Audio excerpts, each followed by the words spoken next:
नमस्कार। आपका अखबार के YouTube चैनल पर आपका स्वागत है। मैं हूं प्रदीप सिंह। अगले साल यानी 2022 के शुरू में 5 राज्यों में चुनाव होने वाले हैं, ये आपको पता है। उनमें से एक राज्य है गोवा।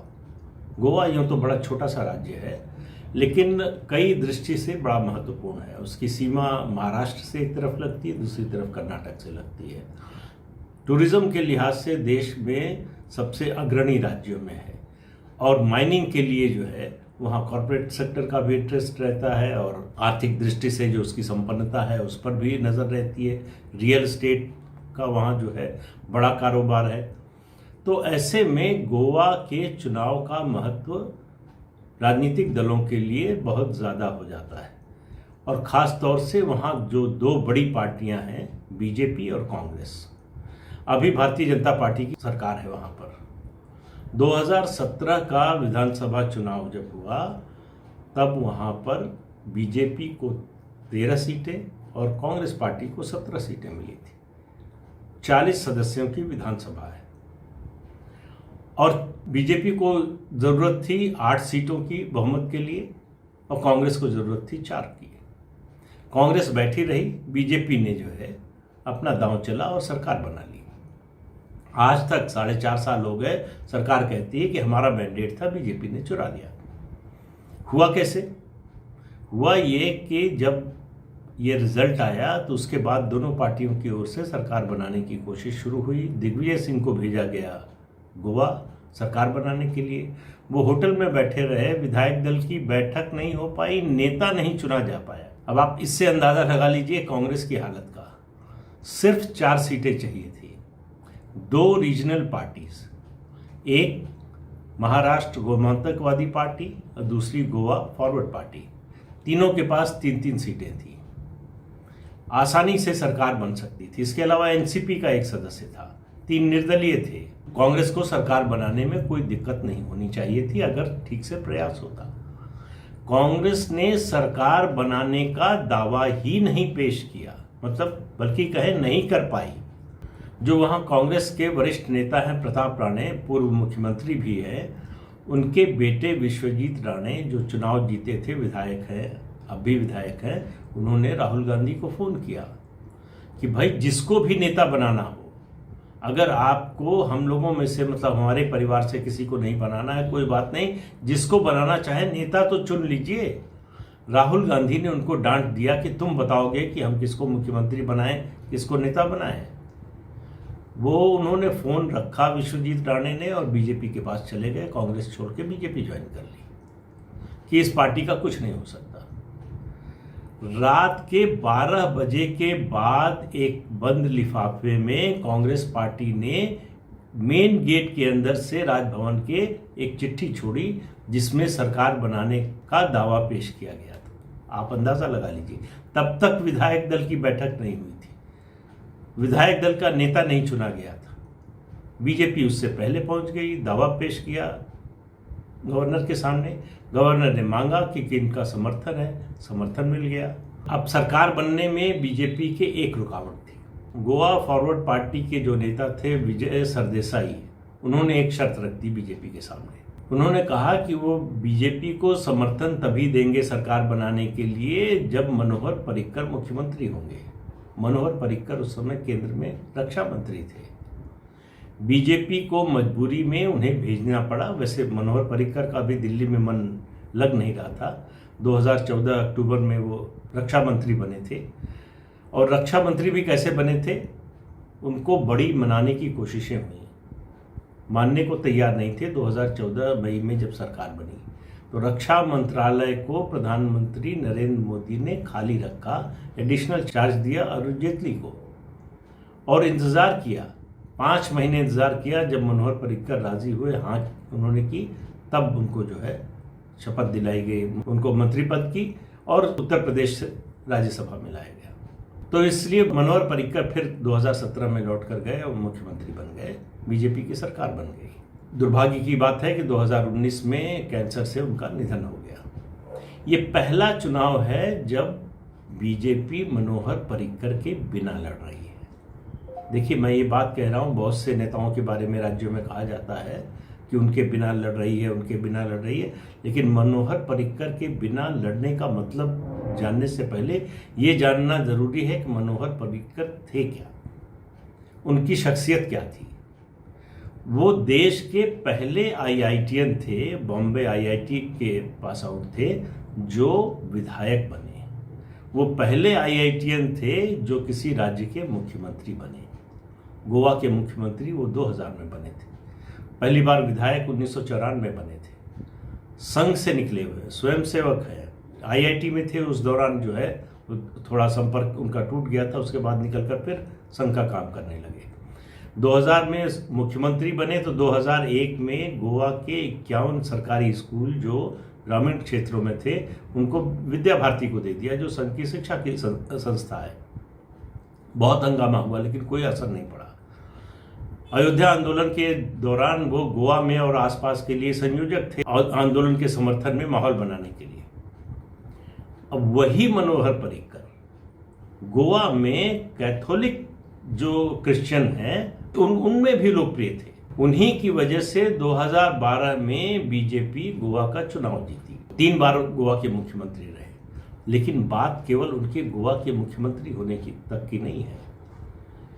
मनोहर पर्रिकर वो व्यक्ति थे जिनको जब बीजेपी में बड़े पैमाने पर बदलाव हो रहा था, 2009 का चुनाव हारने के बाद 2010 में हमारा ख्याल है परिवर्तन जब किया जा रहा था कि दिल्ली में नया अध्यक्ष आना चाहिए, और सरसंघचालक मोहन भागवत दिल्ली आकर बैठ गए थे, नेताओं से मुलाकात हो रही थी। उस समय संघ ने उनको ऑफर किया था राष्ट्रीय अध्यक्ष बनने के लिए। उनका एक बयान बड़ा विवादित हुआ, कई बयान इस तरह का थे। वो बड़े मुंहफट आदमी थे, बड़ा साफ साफ बोलते थे, कुछ लाग लपेट रखते नहीं थे। उन्होंने नाम लिए बिना आडवाणी जी का और कई नेताओं को कहा कि ये पुराने आचार जो है सड़ गए हैं, इनको हटाना चाहिए। तो उनको ऑफर दिया गया राष्ट्रीय अध्यक्ष बनने का, तो उन्होंने कहा कि मैं गोवा नहीं छोड़ना चाहता। जब उन्होंने मना कर दिया तब दूसरी पसंद जो है नितिन गडकरी थे आरएसएस की उस समय, वो अध्यक्ष बने। और सुनिए, 2013 में जब नरेंद्र मोदी को प्रधानमंत्री पद का उम्मीदवार और कैंपेन कमेटी का चेयरमैन बनाने का गोवा की कार्यकारिणी में मुद्दा उठा था, तब सार्वजनिक रूप से बयान देकर उन्होंने कहा कि नरेंद्र मोदी को प्रधानमंत्री पद के उम्मीदवार के रूप में पेश किया जाना चाहिए।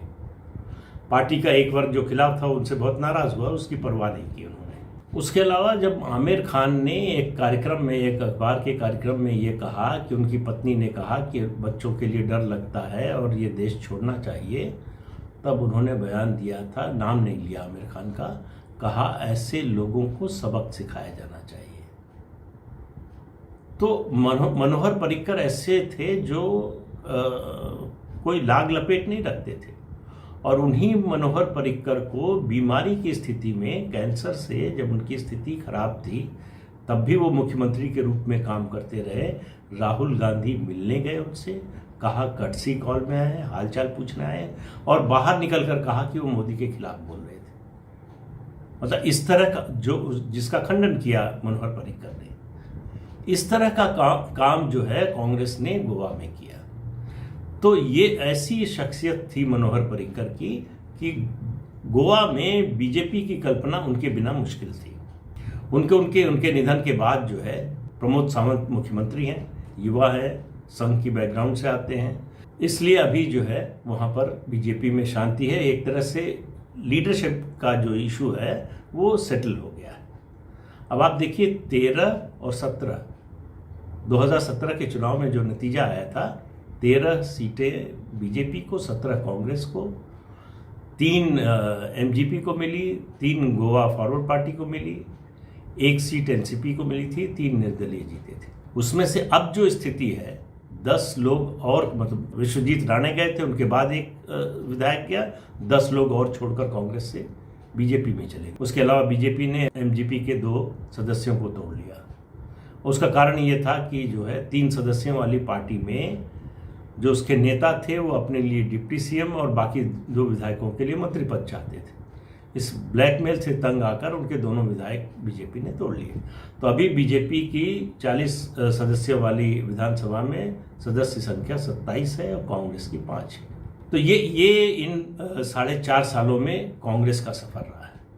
अब चुनाव की तैयारी के लिए बीजेपी ने यहाँ जो प्रभारी बनाया है उसमें केंद्रीय मंत्री किशन रेड्डी है और देवेंद्र फडणवीस जो महाराष्ट्र के पूर्व मुख्यमंत्री है।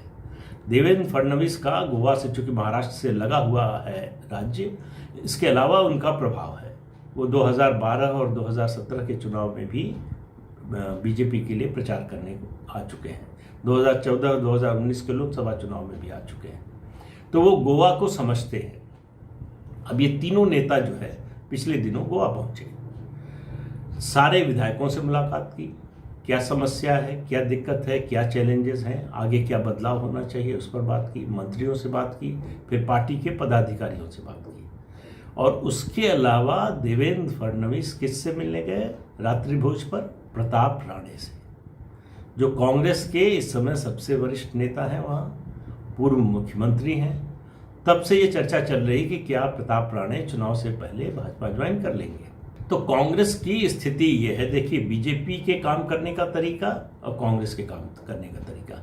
हालांकि चिदम्बरम भी 2 बार गोवा जा चुके हैं और उन्होंने कांग्रेस के ब्लॉक लेवल पदाधिकारियों से बातचीत की। उनके प्रदेश अध्यक्ष ने कहा कि ये पहली बार हुआ है गोवा में कि कोई केंद्रीय स्तर से कोई नेता आया है और ब्लॉक स्तर के नेताओं से मिला है। इस एक बयान से आपको पता चलेगा कि कांग्रेस की हालत क्यों खराब हो रही है। कांग्रेस में गोवा को लेकर क्या स्ट्रेटेजी है कुछ पता नहीं। जितनी वहां गुटबाजी है, पहले तो जीतना मुश्किल होगा और जीत गए तो उनको संभाल कर रखना मुश्किल होगा। जो 2017 में हुआ वो 2022 में भी हो सकता है, इसकी पूरी संभावना मानकर चलिए। गोवा में कैथोलिक क्रिश्चियंस का बड़ा प्रभाव है और वो कई बार जो है चुनाव जो है इधर उधर करने की ताकत रखते हैं। उसकी वजह ये है कि गोवा की एक विधानसभा क्षेत्र में 25 से 30 हज़ार वोट होते हैं। तो अगर कोई जो है डायरेक्ट फाइट है, 2 उम्मीदवार आमने सामने हैं, तो आपको 11-12 हज़ार में भी जीत मिल सकती है। अगर ट्रायंगुलर फाइट है तो 3,000-4,000 वोट पाने वाला भी विधायक बन जाता है। तो इसलिए वहाँ जो नेता हैं, जो विधायक हैं, जिसका लोगों से संपर्क ज़्यादा है, व्यक्तिगत निजी संपर्क है, क्योंकि इतने लोगों से 3, 4, 5, 7 हज़ार लोगों से संपर्क करना ये कोई बड़ी मुश्किल बात नहीं है। तो इसलिए ये जो बदलाव होता है, ये जो दल बदल होता है गोवा में, बहुत ज़्यादा सरकार बनती है गिरती है, उसकी बड़ी वजह ये है कि उनको मालूम है जिसका भी प्रभाव है अपने क्षेत्र में कि वो पार्टी बदल लेगा, इस्तीफा दे देगा, फिर चुनाव जीत कर आ जाएगा। तो इसलिए जो है गोवा का महत्व जो है वो स्थानीय जो नेता हैं, जो विधायक या आप कहें कि विधायक के लिए उम्मीदवार जो है, उनकी क्या ताकत है, इस पर भी बहुत कुछ निर्भर करता है। लेकिन गोवा का एक और महत्व है बीजेपी के लिए और ख़ास तौर से प्रधानमंत्री नरेंद्र मोदी के लिए। यहाँ 2 राष्ट्रीय कार्यकारिणियों में उनके राजनीतिक जीवन की दिशा बदली, या कहें आप बदलने से एक बार रुक गई और एक बार बदल गई, या दोनों बार बदल गई।